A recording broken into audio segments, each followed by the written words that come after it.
Hello दोस्तों, आप लोग देख रहे हैं fast coaching centre by Upendra sir की चैनल। और आज की इस वीडियो में, जैसे कि मैं जब 10th क्लास में था ना, तो मेरे अंदर बहुत सारे डाउट थे कि 10th क्लास बिहार बोर्ड का जब एग्जाम होता है तो किस किस सब्जेक्ट का एग्जाम होता है, किसमें कितना नंबर का ऑब्जेक्टिव और कितना सब्जेक्टिव पूछा जाता है, और क्रॉस कब लगता है, थर्ड डिवीजन क्या होता है, सेकेंड डिवीजन क्या होता है, फर्स्ट डिवीजन क्या होता है, बिहार टॉपर लोग कैसे आ जाते हैं और कितने लोग फर्स्ट डिवीजन आते हैं, इसका आकलन कैसे किया जाता है। आप 10th क्लास में हो या फिर 12th क्लास में हो, दोनों के लिए क्राइटेरिया क्या होता है, सब कुछ डिटेल में बतलाने वाले हैं। तो चलिए शुरू से शुरू करते हैं। यह वीडियो बहुत इंफॉर्मेटिव हो सकती है या होने वाली है। इस वीडियो को शुरू से अंत तक देखें ताकि आप सही तरीके से 10 का और 12 का तैयारी कर पाए।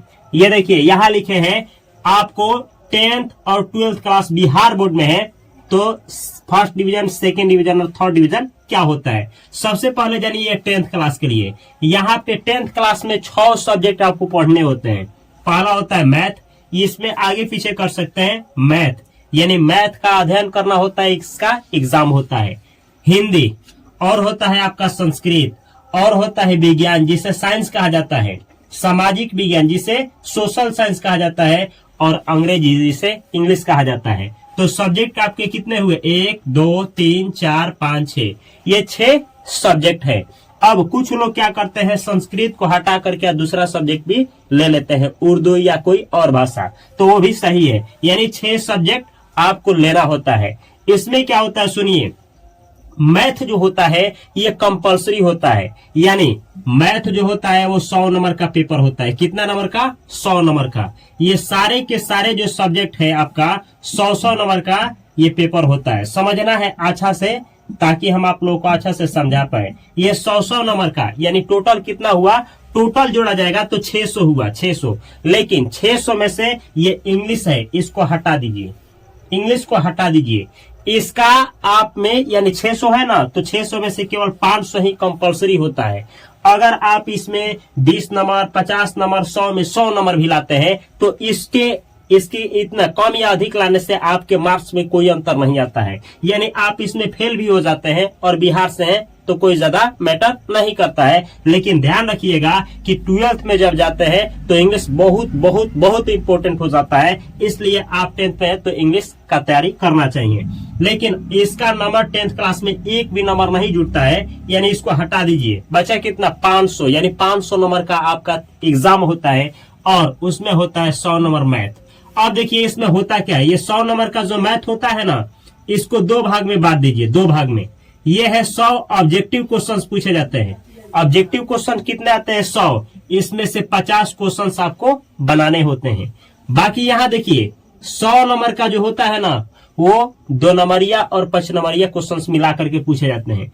इसमें क्या होता है कि 30 आपको दिया जाता है 2 नंबरिया क्वेश्चंस, जिसमें से 15 क्वेश्चंस बनाने होते हैं, और 8 आपको दिया जाता है 5 नंबरिया क्वेश्चंस, जिसमें से 4 क्वेश्चंस बनाने होते हैं। तो ये देखिए 15 बनाइएगा ना तो 15 दूना 30, और ये 4 बनाइएगा तो 5 नंबरिया होता है 20। इसको जोड़िएगा ना तो 50 नंबर ये, अब 50 नंबर ये, 100 में से 50 बनाना था तो 50 50 100 नंबर, 100 नंबर हुआ।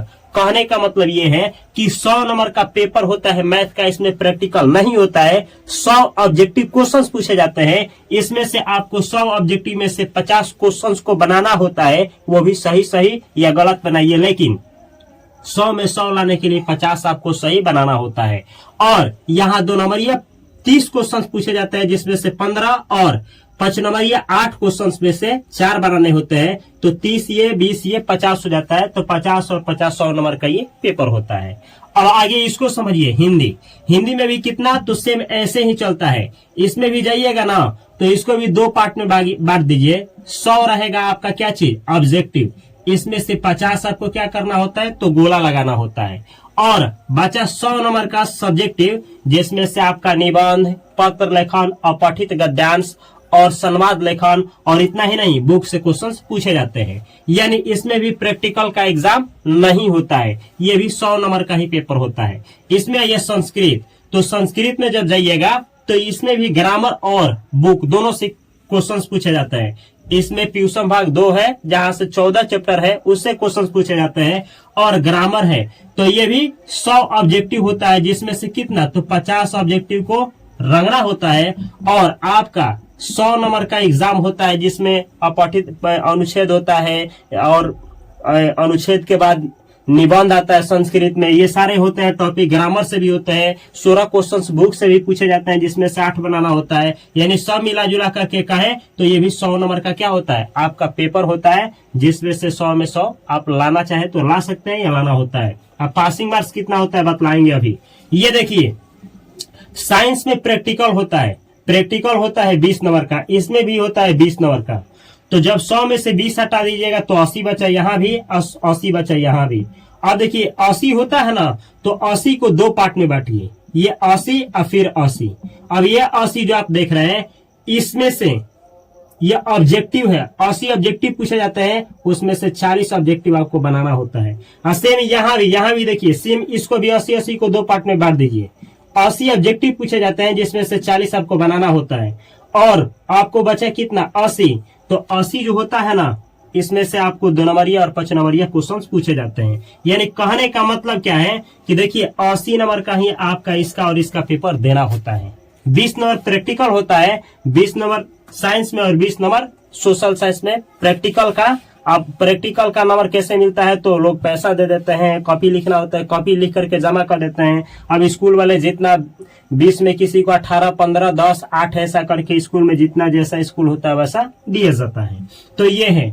अब देखिए तो आपका ये आशा करते हैं कि समझ में आ गया होगा। यानी कि आपका सामाजिक विज्ञान का ऑब्जेक्टिव क्वेश्चन 80 रहते हैं जिसमें से 40 रंगना होता है। और सेम इसमें भी साइंस में भी वही हाल होता है। संस्कृत ये 100 नंबर का पेपर वाले में 100 ऑब्जेक्टिव होते हैं, 50 गोला लगाना होता है। यानी सारा पेपर आपका ये जो कंपलसरी है 500 नंबर का होता है। अब बात यह आता है कि क्रॉस क्यों लगता है, 3rd division, 2nd division, 1st division कैसे चुना जाता है। तो देखिए 5 सब्जेक्ट में कम से कम कितना तो 30 नंबर लाना होता है। 5 सब्जेक्ट में देखिए 30 नंबर कितना तो कम से कम 30, कम से कम कितना 30, 5 सब्जेक्ट में कम से कम 30। अब कोई पूछेगा अंग्रेजी में हमारा 30 से कम आ गया तो कोई बात नहीं है, इस 5 में लाना जरूरी है। अब ये 30 लाएंगे तो 30 अगर लाते हैं तो 3rd डिवीजन, इसको जोड़िए, टोटल जोड़िएगा तो कितना हुआ 150 नंबर। यानी आप 10th क्लास में है और 150 नंबर लाए हैं। याद होना चाहिए कि सब में 30 आ जाना चाहिए, मैथ में भी 30, हिंदी में भी 30, संस्कृत में भी 30, विज्ञान में भी 30, सामाजिक विज्ञान में भी 30। अगर इससे 1 नंबर भी किसी में कम हुआ, यानी मानिए कि आप इसमें 35 ला दिए, इसमें 40, इसमें 100 में 100 ला दिए, इसमें 80 ला दिए, और इसमें ना 30 से कम हो गया, 29 लाए, तो 29 लाए तो क्या हुआ, इसी को कहा जाता है क्रॉस लगना। अब कहा जाएगा ना कि गणित में आपका क्या लग गया है क्रॉस। क्रॉस लगने का मतलब होता है कि आप न किसी सब्जेक्ट में, किसी भी सब्जेक्ट में ना 30 से कम नंबर लाए हैं। अब क्रॉस लगने का मतलब क्या, फेल हो गए। यानी ऐसे समझिए कि आप इसमें ना बहुत मेहनत किए हैं, इसमें ला दिए 100 में 100, इसमें 100 में 100 ला दिए, इसमें 50 ला दिए, इसमें 50 ला दिए, 300 हो गया। और इसमें क्या किए कि आप 29 ला दिए। तो देखिए 329 नंबर होने के बाद भी चूंकि इसमें 29 नंबर लाए हैं 30 से कम, आप हो गए फेल, यानी आपका लग गया क्रॉस। तो क्रॉस का मतलब कि आप न किसी सब्जेक्ट में 30 से कुछ नंबर कम लाए हैं। अब 1 नंबर लाइए कम, 2 नंबर लाइए कम, 4 नंबर लाइए कम, अगर आपका 30 से कम है तो कहा जाएगा कि क्रॉस है। क्रॉस लगने का मतलब फेल है। अगर आप किसी भी तरीके से करके 30 नंबर ला दिए हैं, 150 नंबर है, तो आपको लग जाएगा कि 3rd डिवीजन है। 3rd डिवीजन ये है। अब देखिए आगे चला जाए। अब 50 नंबर जोड़िएगा, 50 सब में, ये होता है 2nd डिवीजन के लिए 50। अब आप सब में 50 2nd डिवीजन के लिए जोड़िएगा तो 250 नंबर होगा। अब देखिए अगर आप 250 से ऊपर लाते हैं, अच्छा यहाँ देखिए 150 से नीचे नहीं, 150 से ऊपर लाएंगे ना तब जाकर के आप क्या है 3rd डिवीजन। और 150 से एक भी नंबर घटा आपका लगेगा क्रॉस, आप होंगे फेल। अगर आप 150 नंबर ला दिए हैं और 150 से कहा 250 तक, इसके बीच में लाए हैं, बीच में, तो आपको बोला जाएगा ना कि आप क्या है, आप 3rd ही डिवीजन है। यानी 150 से 250 के बीच में कहीं भी अटके हैं, 249 भी है आपका, 250 में कम 249 भी है, तो बोला जाएगा 3rd डिवीजन। अगर आप 250 ला दिए हैं, 250, अब इसमें किसी में लाए होंगे आप 32, किसी में 40, किसी में 60, ऐसे करके 250 ला दिए हैं, तो टेंशन मत लीजिए। आप 250 ला दिए है ना, तो आपको कहा जाएगा कि आप 2nd डिवीजन है। यानी थर्ड डिवीजन के लिए समझिएगा 150 से लेकर के 250 से एक घटा लीजिए कम, 249 के बीच में कहीं भी है तो आप थर्ड डिवीजन है। अगर आप 250 नंबर लाए हैं, 250 से ऊपर लाए हैं तो आप किसमें हैं? सेकेंड डिवीजन में है। कहां तक? तो ये देखिए आगे जोड़िए 60 नंबर, सब में 60 नंबर जोड़ लीजिए, 60 नंबर जोड़ लीजिए। अब कुछ भाई लोग सोच रहे होंगे ना कि इसमें प्रैक्टिकल भी जोड़ करके बोल रहे हैं। हाँ भाई, प्रैक्टिकल यहाँ जो 20 नंबर मिलने वाला था ना वो सब जोड़ करके ही बोला जा रहा है, ये नहीं कि स्कूल का प्रैक्टिकल छोड़ करके, नहीं। अब इसको जोड़िएगा ना तो 300 आएगा। आप देखिए 300 आ गया। ये है आपका क्या चीज? Third division. इससे एक भी नंबर गया तो आप फेल हो गए। ये क्या है आपका? ये है आपका सेकेंड डिवीजन। अगर इससे एक नंबर भी गया तो आप क्या है? थर्ड डिवीजन है। अगर इतना है तो आप सेकेंड है, इससे अधिक भी है तो आप सेकेंड है। ये देखिए फर्स्ट डिवीजन के लिए 300 नंबर है तो फर्स्ट डिवीजन। इससे एक भी नंबर घटा, यहाँ 300 लिखे हैं शायद नहीं दिख रहा होगा, तो ये 300 नंबर है। 300 पे आप क्या है? First division. इससे एक भी नंबर घटा तो आप हो जाएंगे सेकेंड डिवीजन। 300 से ऊपर जाइए, 310, 320, 400, 450, 480, 500, 500, तभी भी आप क्या है? फर्स्ट डिवीजन है।